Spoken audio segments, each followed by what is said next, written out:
ध्वनिर्वर्णा पदम् वाक्यमित्यास्पदचतुष्टयम् यस्याः सूक्ष्मादिभेदे वाग्देवीं तामुपास्महे।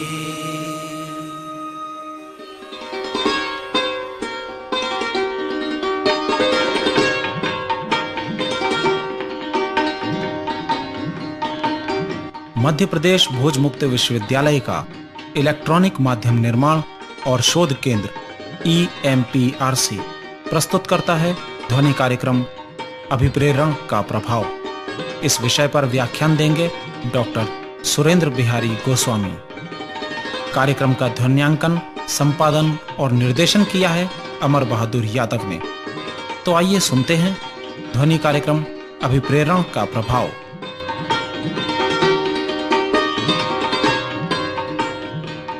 नमस्कार। पिछली बार हम लोगों ने चर्चा की थी कि मोटिवेशन क्या है। मोटिवेशन के शाब्दिक संरचनाओं पर हमने बातचीत की थी और हमने देखा था कि कैसे शब्द बोलते हैं और एक एक शब्दों का अर्थ हमने निकालने का प्रयत्न किया था। आज मैं आपसे चर्चा करना चाहता हूं कि मोटिवेशन का प्रभाव, उत्पादक प्रभाव क्या है, क्या उसका प्रभाव हमारे जनजीवन पर, सामान्य जीवन पर पड़ सकता है और उन प्रभावों की अनुकूलता से कैसे हम अपने लक्ष्य को प्राप्त कर सकते हैं। इस पर मैं आज आपसे चर्चा करना चाहता हूं। आज की चर्चा का मुख्य विषय है इफेक्ट ऑफ मोटिवेशन। मैंने आपको पिछली चर्चा में बताया था कि मोटिवेशन के नकारात्मक और सकारात्मक दोनों प्रभाव हैं, अर्थात उदासीनता भी मोटिवेशन का एक अंग हो सकता है। सामने वाला व्यक्ति यदि आपको हतोत्साहित करना चाहता है तो उसके लिए भी वो जिस प्रक्रिया का उपयोग करता है वो मोटिवेशन का, अभिप्रेरणा का नकारात्मक स्वरूप होता है। जैसे मैंने आपको एक बात कही थी कि यदि किसी व्यक्ति को सहज जो आपसे मिल रहा हो और अचानक उसको देखते ही आप उसे कह दें कि क्या बात है भैया, आज बड़े उदास दिखाई पड़ रहे हो, आज चेहरे में कुछ थकावट दिख रही है, ऐसा लगता है कि आप बीमार हैं। ऐसे ये शब्द हैं जिनको सुनने के बाद सामने वाला व्यक्ति जो बड़ा प्रसन्न भी होगा तो अचानक उदास हो जाएगा। वो बार बार अपने बारे में सोचने लगेगा कि कहीं मैं अस्वस्थ तो नहीं हूं। ये उदासीन करने की प्रक्रिया भी मोटिवेशन का प्रतिलोम अर्थ स्पष्ट करती है आपके बीच में। हमें उदासीन नहीं करना है लोगों को। जमाने में उदासी के लिए बहुत से साधन हैं। जिधर देखो उधर दुख ही दुख है, अशांति है, सफलता से दूर हैं, असफलता से पीड़ित बहुत सारे लोग दिखाई पड़ते हैं। घर घर में हमारे युवा बच्चे उदासीनता को गले लगाने के लिए बढ़ रहे हैं, जबकि उन्हें सफलता और प्रसन्नता और उत्साह को गले लगाना चाहिए। तो आज आवश्यकता है कि मोटिवेशन का उपयोग हम गतिशील बनने के लिए, अपनी उदासीनता को तोड़ने के लिए और सफलता के पथ पर चलने के लिए इसका उपयोग करें। बंधुओं, एक खास बात ये हमेशा याद रखिए कि मोटिवेशन किसी भी व्यक्ति में स्वप्रेरणा से काम करने की कला है। स्वयं स्फूर्त होकर वो काम करने लगता है। तो यदि आप चाहते हैं कि कार्यालयीन व्यवस्थाओं में आपके अधीन काम करने वाले लोग बाग स्वयं काम करने लग जाएं, यदि आप चाहते हैं कि आपका बालक, आपका लल्ला जो घर में चुपचाप बैठा हुआ रहता है, टीवी के सामने बैठा रहता है और आपकी बातें नहीं सुनता या पढ़ाई के प्रति स्वयं स्फूर्त भावना उसके अंतर्चित्त में उत्पन्न नहीं होती, तो ये तब संभव है जब आप प्रबंधकीय अभिप्रेरणा के इन तत्वों को, जो अप्रत्यक्ष अभिप्रेरणा के अंग हैं, को अपनाने का प्रयत्न करें। मैं इसके प्रभाव को बताने के लिए बहुत अच्छा होगा कि अपने शोध के अंतर्गत जो मैंने 2-3 व्यवहारिक उदाहरण देखे हैं उनके बारे में आपसे चर्चा करूं। मैं यहां पर वही उदाहरण आपको बता रहा हूं जो मैंने अपने शोध में उपयोग किया और उसके परिणाम मैंने देखे। मैं आपको सबसे पहले ले चलता हूं बैंक के परिक्षेत्र में। मैंने बैंकिंग क्षेत्र में कुछ शोध किए और उन शोध के अंतर्गत में ये जानने का मैंने प्रयत्न किया कि वर्षों पहले बैंकिंग व्यवस्था का राष्ट्रीयकरण किया गया। राष्ट्रीयकरण किया गया, उसके अनेक कारण थे। बैंक को निजी क्षेत्र के स्वरूप से हटा करके राष्ट्रीयकृत बैंकों का स्वरूप देने की पृष्ठभूमि में कई कारण थे। उसमें एक कारण यह भी था कि साहूकार के शोषण से आम जनता को मुक्त करना। यह मानना था कि साहूकार बहुत ब्याज लेता है। उससे उबरने में मनुष्य के बारे में यह कहावत प्रचलित हो गई थी कि साहूकारी व्यवस्था में मनुष्य कर्ज में जन्म लेता है, कर्ज में पलता है, कर्ज में बढ़ता है और कर्ज में ही समाप्त हो जाता है, और वो कर्ज छोड़ जाता है विरासत के रूप में आने वाली पीढ़ी को। वो अपने पिता का कर्ज पटाते रहता है, एक छोटी राशि जो कर्ज के रूप में पीढ़ियों चलती थी। इसे ध्यान में रखकर साहूकारी प्रथा के समापन के लिए भी बैंक के राष्ट्रीयकरण का स्वरूप सामने रखा गया। मैं एक बैंक में पहुंचा ये जानने के लिए कि इन व्यवस्थाओं के वर्षों बाद भी आज बैंक साहूकारी प्रथा के मुकाबले विकास क्यों नहीं कर पा रहे। आज बैंक में विकास है, बैंक में लोगों का जुड़ाव है, लेकिन आज भी साहूकारी प्रथा, जिसे हम बहुत चलित शब्दों में कहें कि हर जगह जहां ऋण की सुविधाएं उपलब्ध हैं, निजी क्षेत्र सक्रिय हो गए हैं, अपना स्वरूप बदलकर वो सामने आ गए हैं और सहज भाव से अपने व्यापार का विकास कर रहे हैं, उनके विकास का प्रतिशत राष्ट्रीयकृत बैंकों के विकास के प्रतिशत को चुनौती देता हुआ दिखाई पड़ता है। तो मैं एक बैंक में पहुंचा, सुबह सुबह बैंक के बिल्कुल खुलने के समय ही करीब में पहुंचा। तो जैसे ही मैं पहुंचा तो बैंक के सामने में उनका चौकीदार खड़ा हुआ था, बैंक का प्यून, दरवाजे पर स्वागत करने के लिए। मुंह में पान की गिल्लोरी थी, मुंह इतना भरा हुआ था कि बात करने की भी फुर्सत उसे नहीं थी।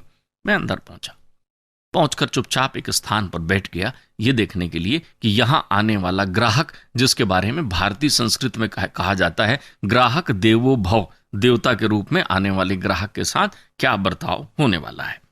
एक व्यक्ति वहीं एक ट्रैक्टर चलाते हुए आया, बैंक के कैंपस में ट्रैक्टर से उतरा। बढ़िया उसने अचकन वाली धोती पहन रखी थी, कुर्ता पहन रखा था, एक झोला उसके हाथ में था, शायद उसमें पैसा था, और बड़े मूंछों पर ताव देता हुआ वो गांव का, ऐसा लग रहा था जैसे गांव के लंबरदार या पटेल साहब चले जा रहे हों, उसी अंदाज में वो लहराता हुआ ऊपर आया। बड़ा खुश दिख रहा था, बड़ा प्रसन्न दिख रहा था। आते ही उसने खुद होकर बैंक के चपरासी को नमस्ते किया, जय राम जी की नमस्ते। बैंक के चपरासी ने गिल्लोरी मुंह में भरे हुए एक उपेक्षापूर्ण दृष्टिकोण से उसकी ओर देखा और देखने के बाद कहा, हाँ हाँ ठीक है ठीक है। उनने कहा, भाई आप बता सकते हैं क्या वो चश्मा वाले बाबू साहब कहाँ बैठते हैं? इस बात पर उसने अपने मुंह से पान की पीक थूकते हुए जोर से हंसा। वो चपरासी जो है उसने कहा, कमाल है यार, चश्मा पहने तो यहाँ कितने सारे लोग हैं, गांव के देहाती हो क्या तुम? चश्मा वाले बाबू साहब मैं क्या बताऊं। अब सवाल ये है, गांव के उस व्यक्ति को यह नहीं मालूम कि उनका क्या सरनेम है, क्या नाम है, शायद हो सकता है पहली बार आ रहा। एक बहुत धनराशि उसको प्राप्त होती है, एक अच्छी तनख्वाह उस प्यून को प्राप्त होती है, एक सहजता से वो बात कर सकता था कि भैया चश्मा वाले कौन, लेकिन उसने अलंकरण लगाना शुरू किया। अरे देहाती दिखते हो भाई, क्या बात है, चश्मा वाले कौन यार, जाओ जाओ अंदर पता करो कितने लोग चश्मा पहने हुए। उदास होकर वो व्यक्ति वहीं से, पहला impression, first impression is the last impression, पहला प्रभाव क्या पड़ा, वहां उसको एक उदासीनता मिली। अंदर पहुंचा, अंदर वास्तव में उसने सब तरफ नजर घुमाई तो उसको दो चार लोग चश्मा पहने हुए दिखाई पड़ गए। वो एक खिड़की के पास पहुंचा और पहुंचकर उन्होंने कहा कि भाई वो मोटे मोटे से हैं, थोड़े नाटे नाटे से हैं, चश्मा पहनते हैं, वो बैंक बाबू कहाँ हैं? तो खिड़की वाले ने कहा, यार ये कमाल के आदमी है, तो हमारे पास 50 ठो काम है, वो कोई क्लर्क रहा होगा, और आप इस प्रकार की बेवकूफी की बात हमसे कर रहे हैं, हम कहाँ बताएंगे ऐसा कोई आदमी? कौन है, नाम बताओ भाई, पढ़े लिखे नहीं लगते क्या? एक दूसरा उस पर आघात, बात कर रहे हैं लोग। उसने झल्ला कर कहा, साहब मैं पहली बार बैंक में आया हूं, लेन देन का काम मेरा बेटा करता है, आज वो कहीं बाहर गया हुआ है, मैं आया हुआ हूं, तो मैं ये चाहता हूं, मैं अपने साथ ये 1 लाख रुपए पैसा लेकर आ रहा हूं, मंडी से अपनी फसल बेचकर मुझे अपने बैंक खाते में जमा करनी है। तो बोले वो बाबू साहब हमारी मदद करते हैं, तो आप बता दीजिए इसको कैसे जमा करना है। उन्होंने कहा, भाई मेरे सर पर रख दोगे क्या? जाइए आप काउंटर नंबर 3 पर जाइए, वहां स्लिप भरिए, फिर लेकर आइए, फिर हम जमा करेंगे। काउंटर तो उसको इनकाउंटर की तरह लग रहा है, उसको क्या समझता है काउंटर क्या है? पीछे लिखा हुआ है हिंदी में बोलिए, हिंदी में बातचीत करिए। आप सहजता से उसे नहीं ले रहे हैं, वो बैंक में पैसा जमा करने आया है। बहरहाल बेचारा बड़ी मशक्कत के बाद में वो पैसा जमा कर देता है, कोई एक आध मदद करता है, कोई एक आध खड़ा हुआ ग्राहक उसकी मदद करता है और चला जाता है, बुदबुदाते हुए जाता है कि जब बैंक में मुझे अपना पैसा जमा करने में इतनी शर्मिंदगी और इतनी मेहनत करनी पड़ रही है, तो न जाने पैसा निकालने में मुझे क्या करना पड़ेगा। मैं बाबू से कहता हूं अपने लड़के से कि भैया वो गांव का महाजन ठीक है जो अपना सब काम कर देता है। वो उदासीन होकर चला जाता है। कहीं कुछ नहीं हुआ, कहीं कोई प्रक्रिया नहीं हुई, लेकिन अभिप्रेरणा अपना काम कर रही थी। वहां अभिप्रेरणा का अभाव दिखाई पड़ा। मैं एक गांव में गया, इसके प्रतिलोम दृश्य की परिकल्पना लिए हुए कि जरा मैं एक महाजन को देखूं कि वो किस पद्धति से काम करता है। गांव में जो महाजन मुझे मिले, उनके यहाँ मल्टीपल स्टोर मुझे दिखाई पड़ा, कपड़ा भी वहां मिलता है, अनाज भी वहां मिलता है, तेल भी वो बेचते हैं, छुटपुट जरूरत की सारी चीजें भी वो रखते हैं। एक अच्छा खासा शोरूम, उनका विभागी, जिसको अपन कहते हैं विभागी स्टोर की तरह, डिपार्टमेंटल स्टोर की तरह उनके यहाँ मुझे सब व्यवस्था दिखाई पड़ी। एक गद्दी रखी हुई है, उस गादी में तकिया रखे हुए हैं, 2-3 वहां एक मुनीम जी बैठे हुए हैं, उनके बगल में एक व्यक्ति बैठे हुए हैं। एक छोटा से गांव। मैं वहां पहुंचा। मैंने कहा आज यहाँ के लेन देन को मुझे देखना है कि यहाँ कैसा व्यवहार और कैसे लेन देन किए जाते हैं। मैंने देखा कि उनके यहाँ भी एक चपरासी है। अंतर इतना है कि उसको सरकारी दर पर वेतन नहीं मिलता, वो अपने दर पर प्राप्त करता है, और उनका वो निज सेवक है जो ऋण वसूली में भी जाता है, एक हाथ में लाठी रखा रहता है और धोती पहने, अचकन पहने हुए खड़ा रहता है। वो बीड़ी पीता हुआ बाहर खड़ा हुआ था, दरवाजे के बाहर। अचानक उसने दूर से देखा कि कोई चला आ रहा है। यहां एक खास बात मैं बताना चाहूंगा जो मैंने महसूस किया। आप किसी को आदर करते हैं, बहुत अच्छी बात है, मन में करते हैं तो और अच्छी बात है, लेकिन व्यापार कहता है कि आपका आदर प्रदर्शित होना चाहिए उस व्यक्ति को जिसको आप करते हैं या दिखाना चाहते हैं। प्रदर्शित होना चाहिए, आपके भाव प्रत्यक्षता होना चाहिए, तब वो व्यक्ति आपके प्रति आकर्षित होता है। उस व्यक्ति ने, जो उनका चपरासी था, जो उनका सेवक था सेठ जी का, वो खड़ा हुआ बीड़ी पीता रहा तब तक जब तक दूर से आने वाला व्यक्ति उसको देख नहीं लेता कि वो बीड़ी पी रहा है। गौर करें यहां पर बात को।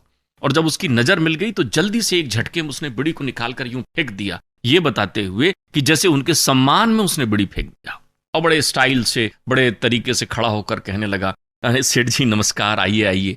उन्होंने कहा सेठ मत बोलो भैया, सेठ तो तुम्हारा अंदर बैठा हुआ है। बोले नहीं, आप भी तो हमारे मालिक और सेठ हैं, आइए। उसके आगे आगे वो चलने लगा, आइए पटेल साहब कैसे हैं। मालूम चला बातचीत के बीच में कि वो गांव के पटेल हैं। वो आए अंदर, वो सेठ जी के पास लेकर आए तो उन्होंने कहा पटेल साहब आए, ऐसा जोर देकर उस शब्द को कहा कि भाई ग्राहक आया हुआ है, देवता आया हुआ है। अब आप देखें, सेठ जी ने उनको देखते ही सेठ जी गद्दी से उठ गए, खड़े हो गए, आइए नमस्कार नमस्कार, पधारिए, बड़ी कृपा, आज कैसे आए, आप तो यहां बैठिए। उन्होंने अपने बगल में बैठाया। वो ने कहा नहीं नहीं, अरे बोले आपकी गद्दी है, हम तो सेवा में हैं। शब्दों का जादू देखिए, कुछ नहीं हो रहा है।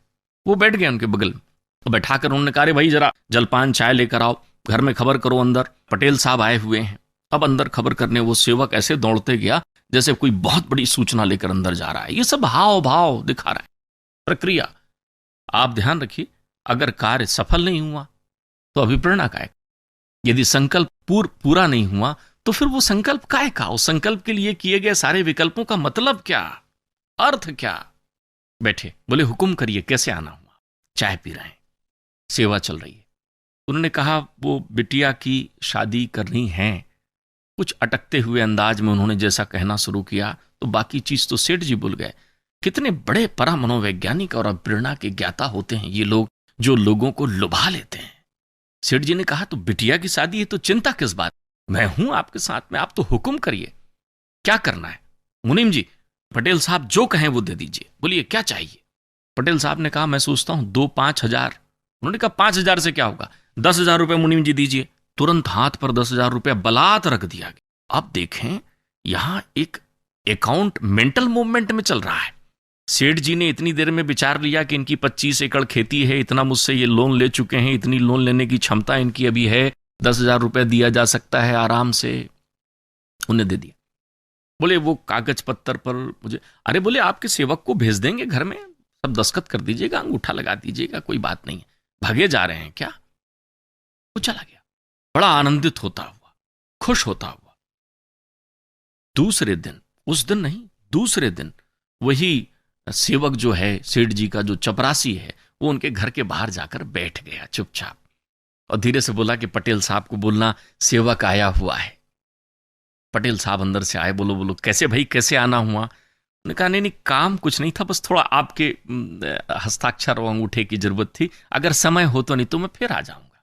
उन्होंने कहा नहीं नहीं बताओ। वो अपने साथ स्टैंप भी लेकर आया था, वो जिसमें स्याही लगी होती है, वो भी लेकर आया था। धीरे से उन्होंने अपना अंगूठा बढ़ा दिया, 2-3 कागजों में उसी ने लगा लिया, और अपने गमछे से उनका हाथ पोंछकर नमस्कार करते हुए चला गया।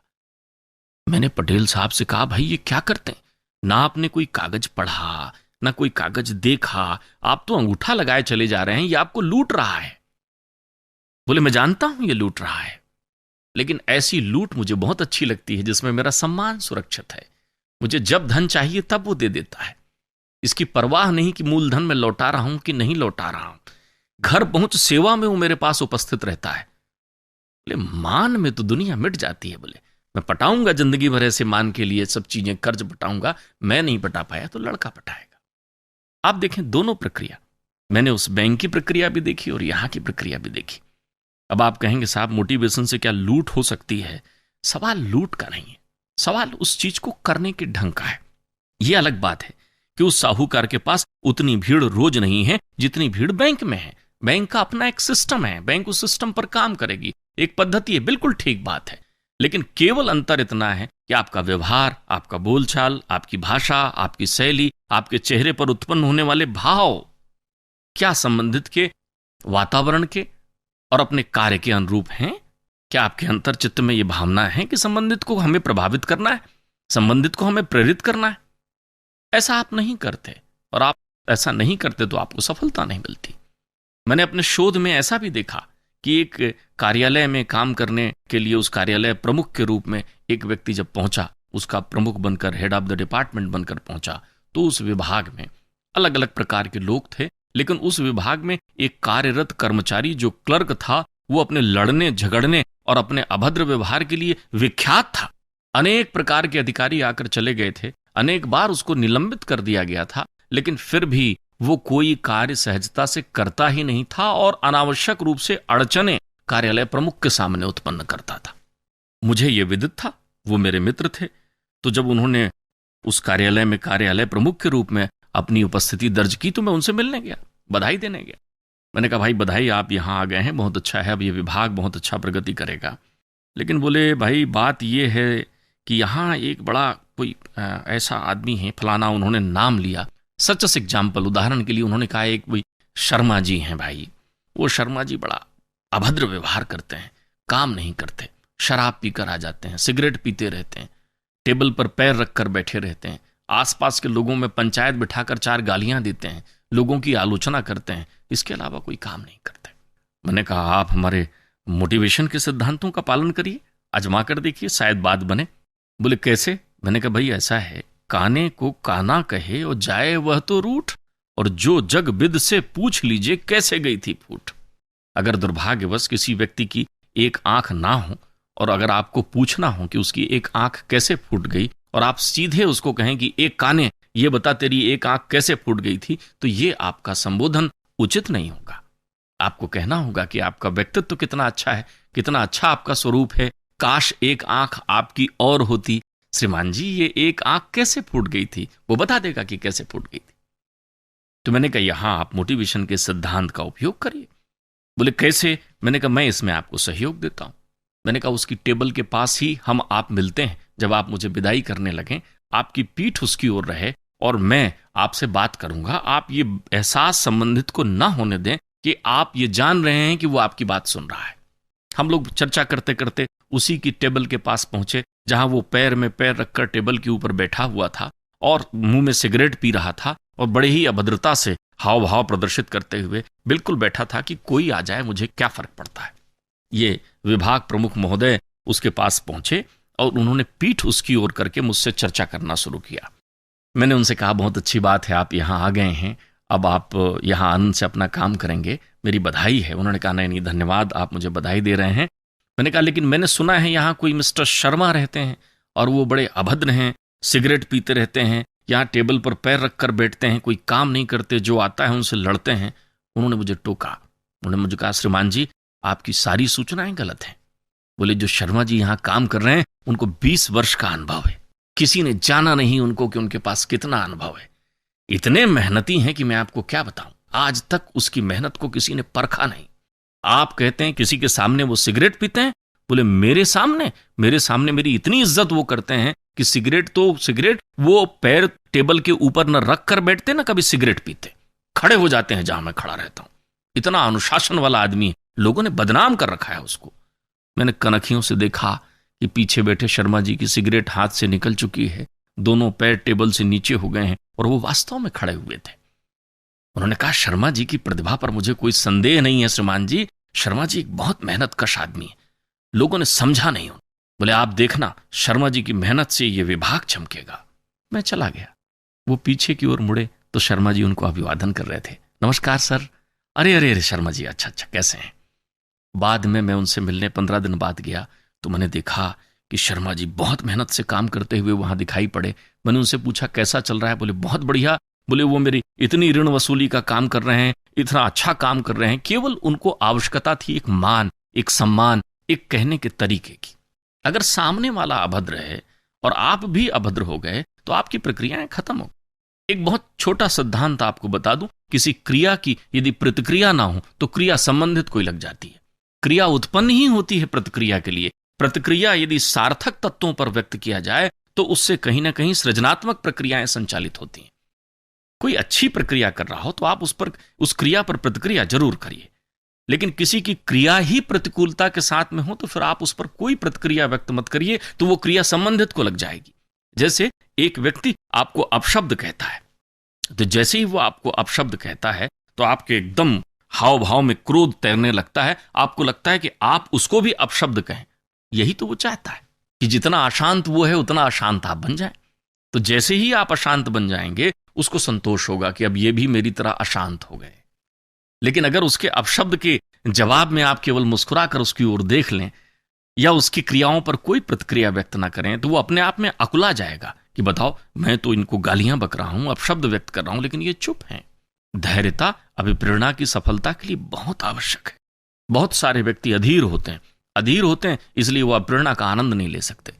अधीरता में किया गया कार्य, मानस में लिखा हुआ धीरज धर्म मित्र और नारी आपतकाल परख ये चारी।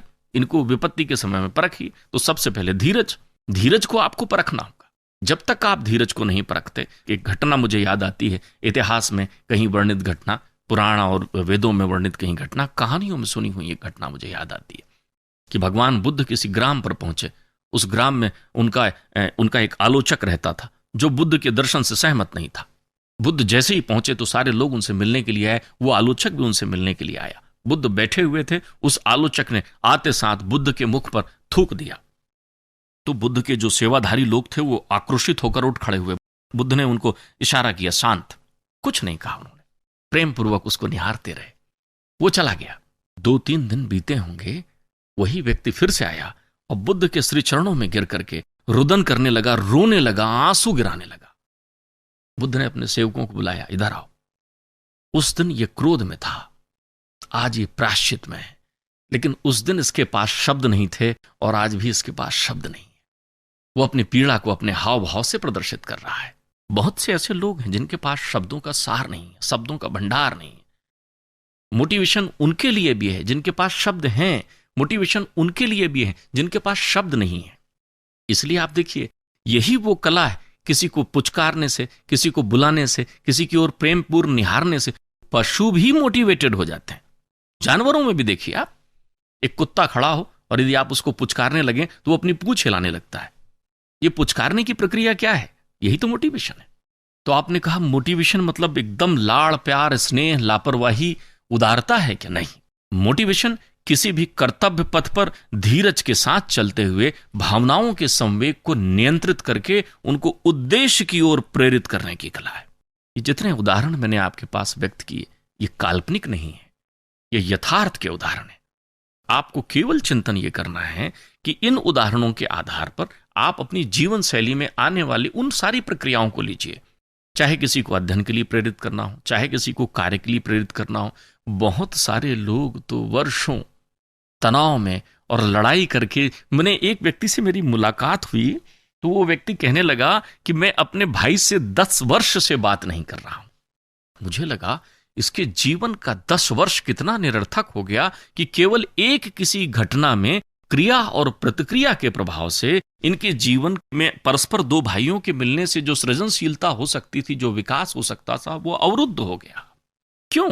पारस्परिक समझ अभिप्रेरणा का सबसे बड़ा उदाहरण है। एक दूसरे को समझना, और जब आप समझते हैं, अभिप्रेरणा में एक मूल बात जो सन्निहित है, जिसको बहुत बारीक लहजे में आपको मैं बताना चाहूं और बड़े स्पष्ट रूप में बताना चाहूं कि स्वार्थपरक कोई भी कार्य जिसमें संबंधित के साथ कपटपूर्ण व्यवहार करना हो, उसके लिए यदि आप अभिप्रेरणा का उपयोग करना चाहते हैं तो वो अभिप्रेरणा नहीं, वो अभिप्रेरणा का छद्म स्वरूप लंपट कपटी कुटिल विशेषी सपने संत सभा नहीं देखी, वो कपट करना है। मोटिवेशन के माध्यम से व्यक्ति को स्वप्रेरित करके एक निर्दिष्ट उद्देश्य की ओर प्रेरित किया जाता है।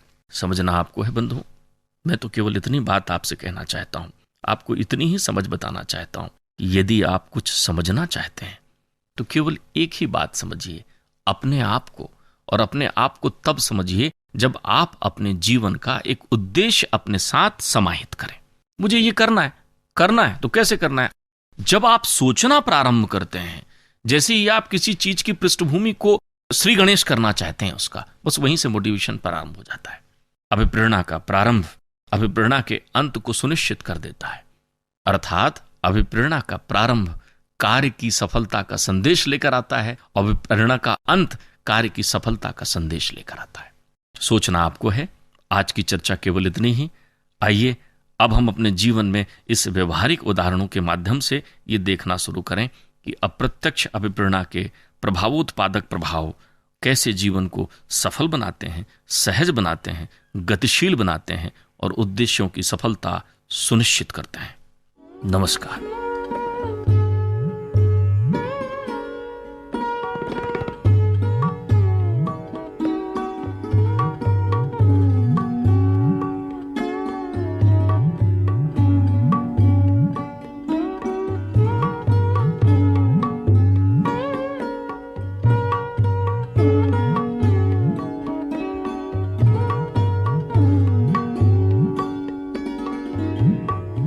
अभी आप सुन रहे थे ध्वनि कार्यक्रम अभिप्रेरण का प्रभाव। व्याख्यान दे रहे थे डॉक्टर सुरेंद्र बिहारी गोस्वामी। उद्घोषक थे डॉक्टर कौशल शर्मा। कार्यक्रम का ध्वन्यांकन, संपादन और निर्देशन किया अमर बहादुर यादव ने। इस कार्यक्रम का निर्माण और प्रस्तुतिकरण मध्य प्रदेश भोज मुक्त विश्वविद्यालय के इलेक्ट्रॉनिक माध्यम निर्माण और शोध केंद्र EMPRC द्वारा किया गया।